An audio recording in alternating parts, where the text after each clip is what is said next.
bring you The Witch's Tale, written and produced by Alonzo Deen Cole.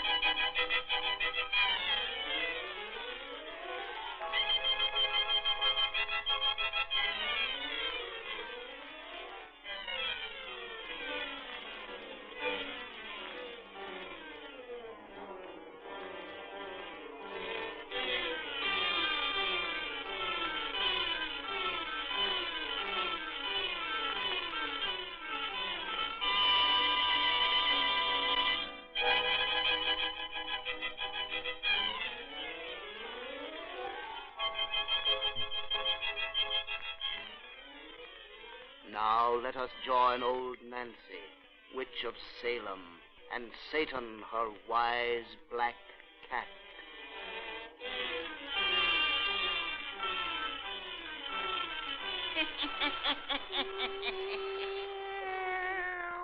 An 11-year-old I be today. Yes, sir, 111-year-old. We'll Satan. Here, all these folks be gathered to hear one of our pretty little bedtime stories. And tonight, we're gonna tell 'em one that's become famous all over the world. You're right, Satan. A woman named Mary Shelley once writ this yarn of ourn in a book.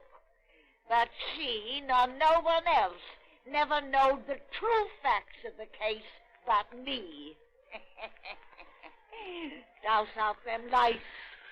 Setting in the spooky shadows is the way to hear our pretty tales. Now, draw up to the fire and gaze into them embers. Gaze into them deep, and soon you'll be with us in Switzerland.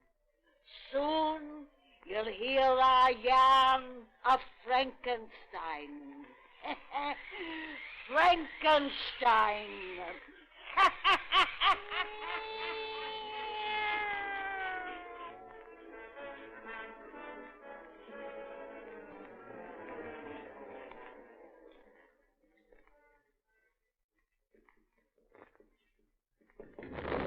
I'm coming.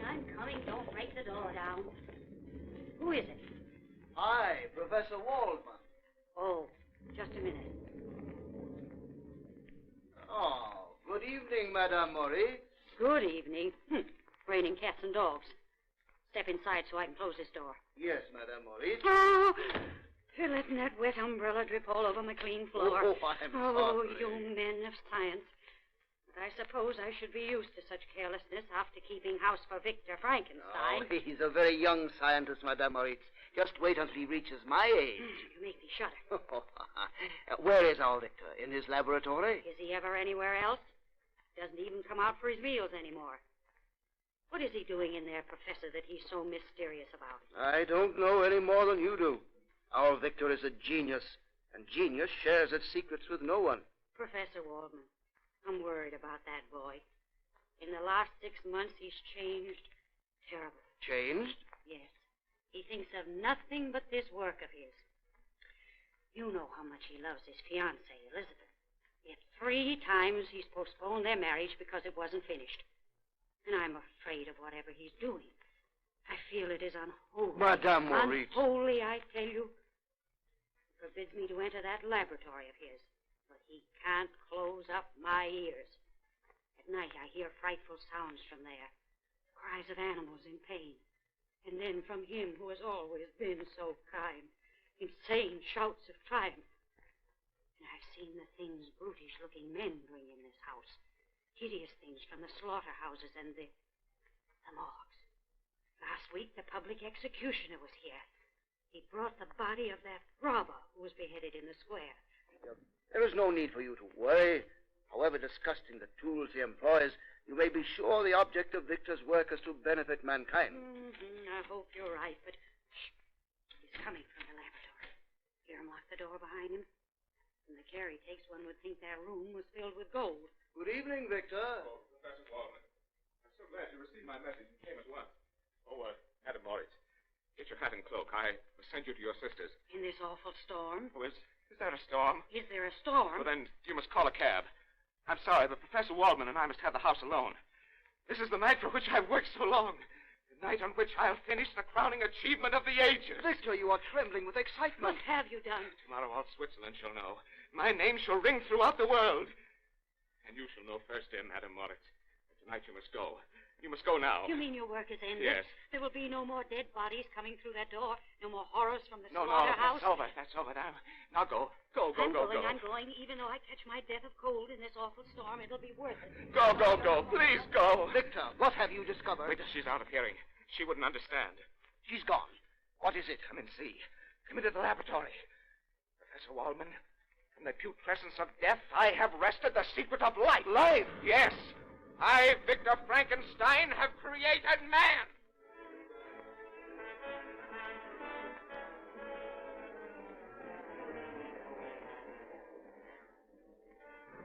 Look at him there. Bit by bit, I fashioned him. His organs, his limbs, his brain, his external flesh. A beautiful sleeping giant. But sleeping only until I give him life. Now the time has come. That's why I sent for you, old teacher. You pointed out the path. I know nothing of this. Yes, you sent me to the ancients for forgotten knowledge. Through them I learned of magic and the hidden truths of nature. But I have gone beyond the ancients. In a moment I shall make a man. I shall be as God. You blaspheme. Why? To the race of whom this giant will be father, Frankenstein will be God's name. Stop! No, for I am greater than your Lord. You're mad. Bah! What is this puny human tribe which he created? They must have delicate foods, long hours of rest. They're weak, decadent, scourged with sickness, a prey to heat and cold. Compared to this child of Frankenstein's great genius, men are flies living out a summer day.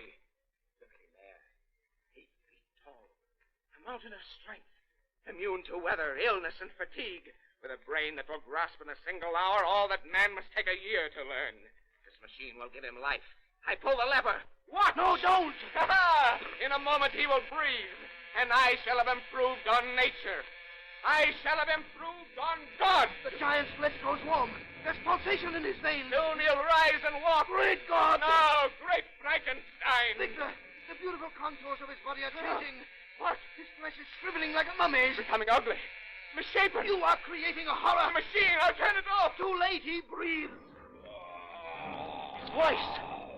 He lives. May God forgive you, Frankenstein. You've made a monster.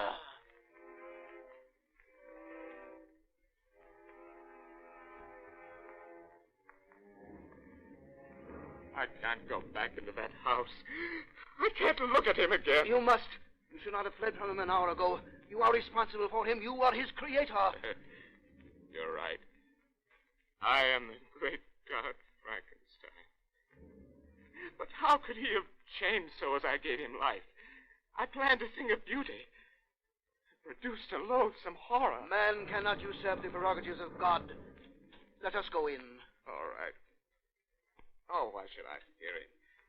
His frightfulness may be only that of an exterior that I, in some way, marred. I gave him a brain capable of the most lofty thoughts, the noblest actions. Why, it's going to be all right. In the body of a fiend may be the nature of an angel. I planned his nature so. Victor, the laboratory door is open. He has burst the locks. His giant strength. He's gone. Mr. Waldman, what is that lying in the shadows? It's Madame Moritz. She didn't go to her sister's. She saw him. She fainted of fright. Victor, she is dead. No! Her throat has been crushed by giant hands. The monster killed her. Oh. No. I, the great God, Frankenstein.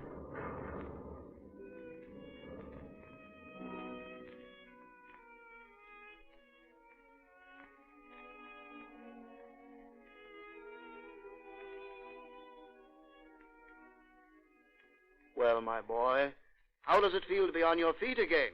Not bad after a year in bed, I'll wager. A year has passed since that awful night. Here now. I forbid you to speak of that just yet. Oh, I'm quite strong now. And we must talk, Professor. This is the first opportunity I've had to be with you alone. Careful, Victor. Elizabeth is in the next room, and your mother. They don't know. No one knows but you and me. They think your ravings of the monster simply figments of delirium. And you have been quite mad, you know. Yes. Mercifully mad. Till a week ago, the darkness lifted from my brain to let me remember and to fear. What other crimes is the thing I made committed since you brought me here? Where is he? You must tell me. You have nothing to fear, Victor. The monster is dead. Dead? Yes. You're not lying to me. You're not lying just to ease my mind. No. During the week after his disappearance, he was seen in several villages, and the superstitious farmers took him for a demon from another world. At last he was fired upon and wounded. A trail of his blood was traced to the edge of a mountain chasm 1,000 feet in depth. We shall never hear of him again. He's really dead. Oh, I feel as though the weight of time itself were lifted from my shoulders. I'm free again. My nightmare is over. There's nothing more to fear. Victor, darling. Oh, Elizabeth. Come in, my dear. I hope you'll forgive my intrusion. I heard Victor's voice, and it sounded so different, so happy. I simply had to come in and see you. Oh, I am happy, dearest. I shall be happy forevermore. You will be even happier if left with Elizabeth alone. Oh, I know, young lover. Oh, really, Professor? I'll see you later. Elizabeth. Dearest sweetheart. Oh, how good it is to see you yourself again. You've been so ill, so close to death. But now I have returned to life. And to you forever. You mean until you go away again? Back to your studies, your experiments? No, my studies are over. My experiments are ended. Victor! I shall never enter a laboratory again. There will be no more postponements of our wedding. Then I shall have you all my own. For always. Always. Oh, my dear. You don't know how happy that will make me. I've been so jealous of the science which kept you from me. It seemed to keep you from even the dark. I have come back to you. And God. Elizabeth? Oh, your mother is calling me. I must tell her. Perhaps we can be married right away. Tomorrow, if possible. How I love you. How I love you. Elizabeth! A coming, Mother Frankenstein. Oh, I'm so happy. And happy. Happy. Happy! There's nothing now to fear. You're wrong, Frankenstein. You!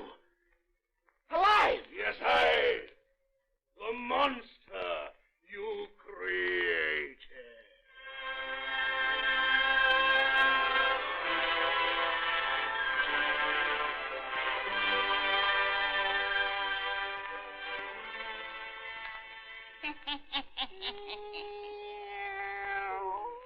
And Satan, these folks has got to wait till next time to hear the finish of this purty yarn.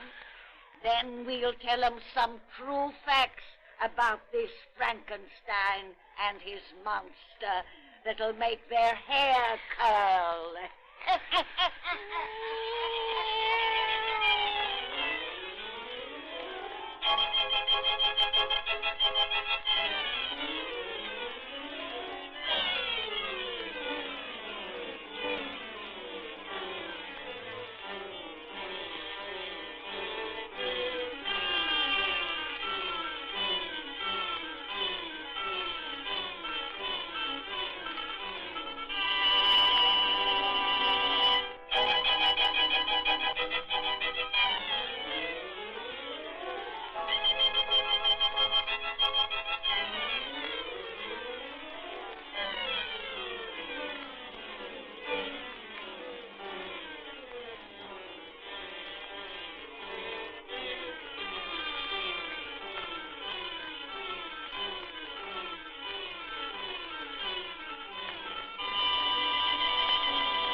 written and produced by Alonzo Deen Cole.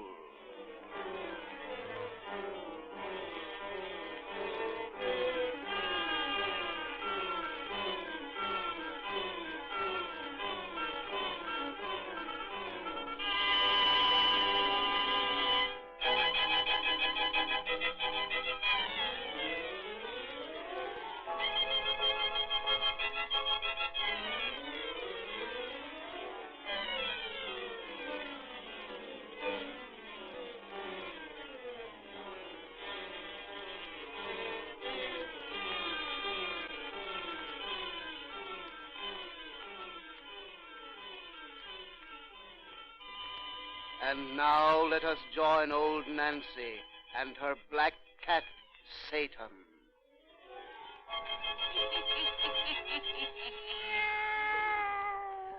Hannah and 2-year-old I be today. Yes, sir. Hannah and 2-year-old. Well, Satan, if these folks will just douse out them lights and make it nice and dark, we'll finish telling them that pretty story we begun last time they was here. We already told them how that scientist fella discovered the secret of life and made a monstrous, ugly giant whose first act was to strangle our old lady. Then he disappeared, and the fella who made him thought he'd been killed. Until a year later, he heard the giant's awful voice a-calling him.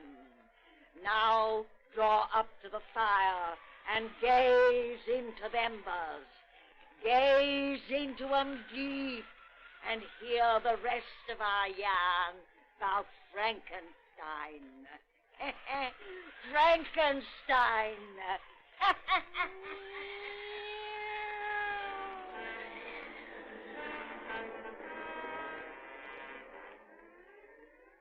I'll follow to this desolate place as you bade me. What do you want of me? To show you my home, Frankenstein. This barren cave up on the mountainside, exposed to the winds and howling beasts. Here I, the monster you created, live, whilst you reside in comfort. I want to show you my solitude, whilst you are planning marriage. I thought you dead. You made me too strong. The fall you had had killed me, could not destroy my body. I simply disappeared from man because man has shut me out. Even you cannot bear to look at my repulsive being. Even you, my maker. You, my God. God.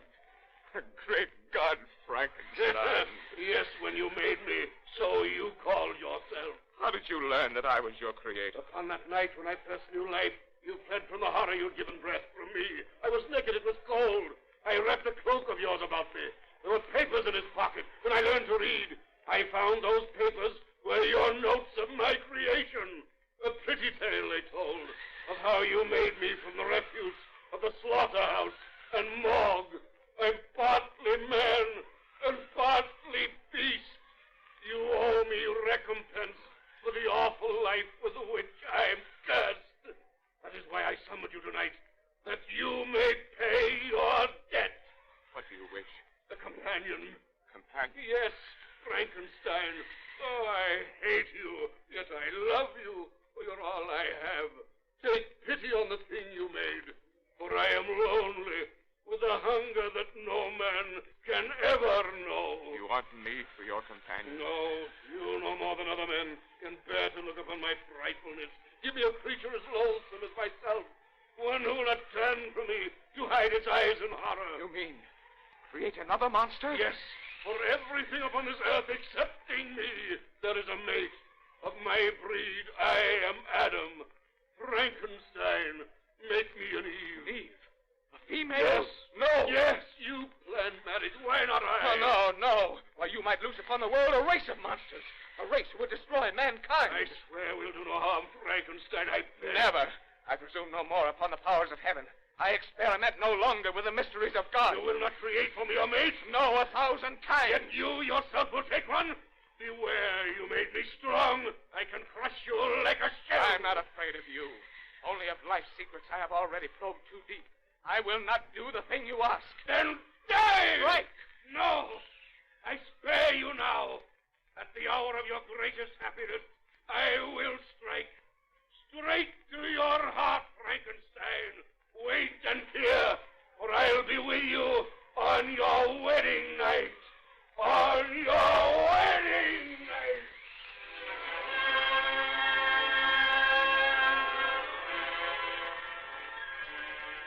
Victor, how can you be so sad tonight when all our dreams have just come true? Oh, I'm not sad, dearest.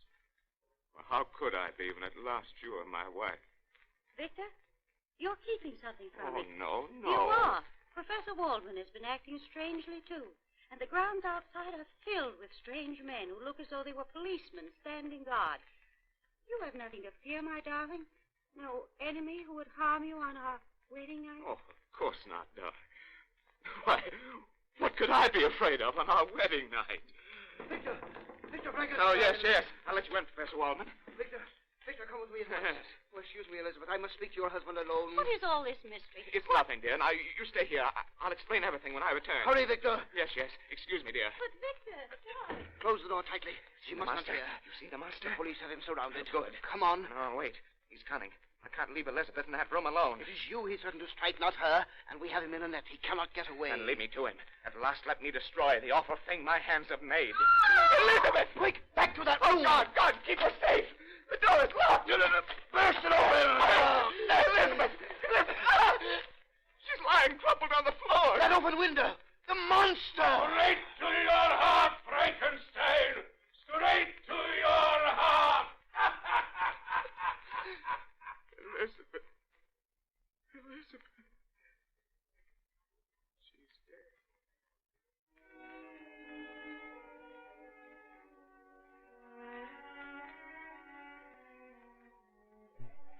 So, Frankenstein, you tracked me down. You fiend of hell!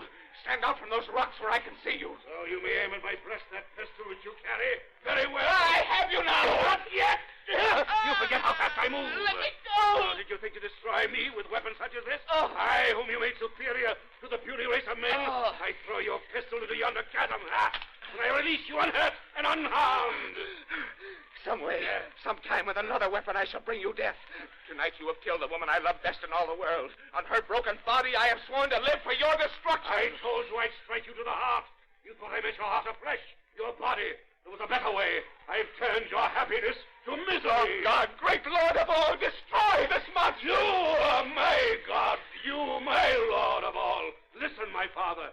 As you denied me the comradeship of one frightful as myself, now you are denied a mate. As you condemned me to a life of solitude and sorrow, now you are condemned. You've sworn to live for my destruction, you have said. Your hate will make you follow me across the world. Through the sun-scorched desert and the icy plain, you know heat and cold and thirst and hunger, to which I, your creature, am immune. How well you made me, great God Frankenstein. You'll follow me across the world. I always just ahead, you always just behind, until your body racked by age and sorrow, we will reach the end. Now I go, and you will follow. I will follow to your death. To the death of both. For you and I, henceforth, are one.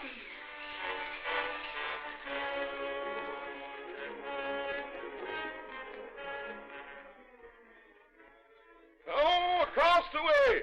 3 points starboard.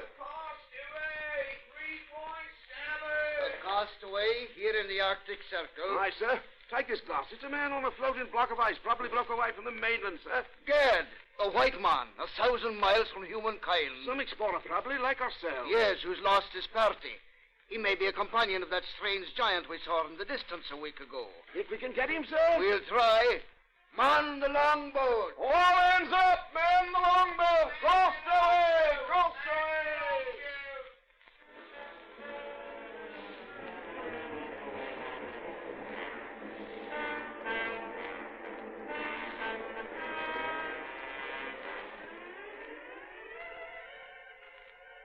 It's a strange story you tell, Mr. Frankenstein. You've pursued this man for 40 years. Not a man, a monstrous fiend. Over mountain and desert, ocean and plain. In the velds of Africa, here to the Arctic Circle I have followed. I always just behind. He always just ahead. 40 years I've known no home, no friend, only solitude, misery, and an empty dream of vengeance. Now I'm dying.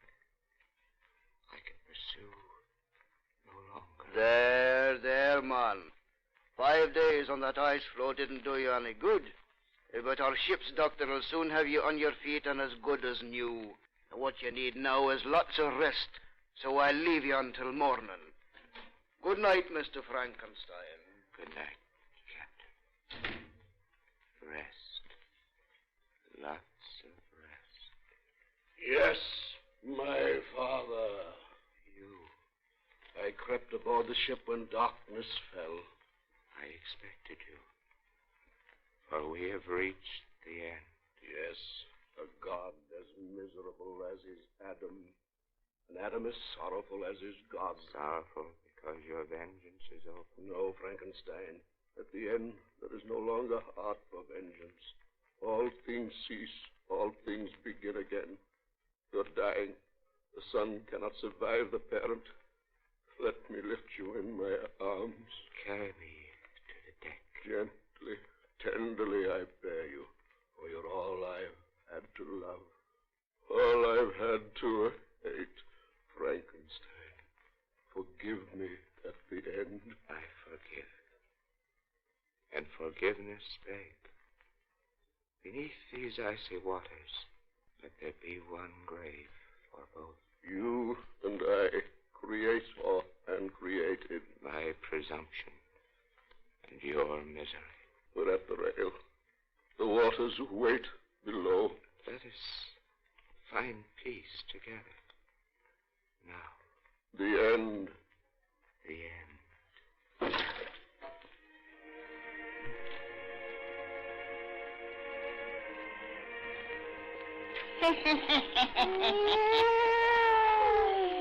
And them's the true facts about the story of Frankenstein. Come see us next week, and Satan and me'll have another yarn to spin you.